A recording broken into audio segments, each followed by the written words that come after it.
इज़्ज़त दुनिया अमाल से है और इज़्ज़त आखिरत आमाल से।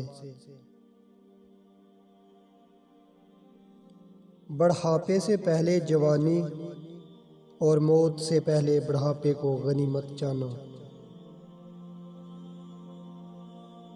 जो शख्स राज पोशीदा रखता है वो गोया अपनी सलामती को अपने कब्ज़े में रखता है।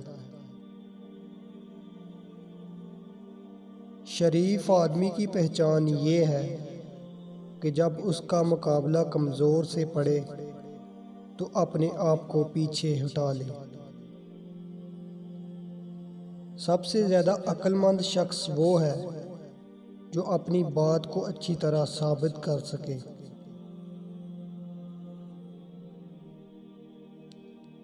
तुम जिससे नफरत करते हो उससे होशियार रहा करो।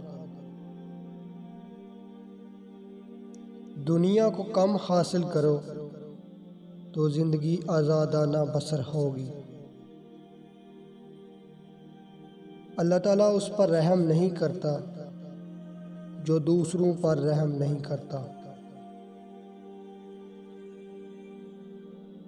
किसके लिए ये ज़ेबा नहीं है कि हाथ पे हाथ धरे बैठा रहे कि ए खुदा रिज़्क़ दे, खुदा ताला आसमान से सीमो ज़र की बारिश नहीं करता।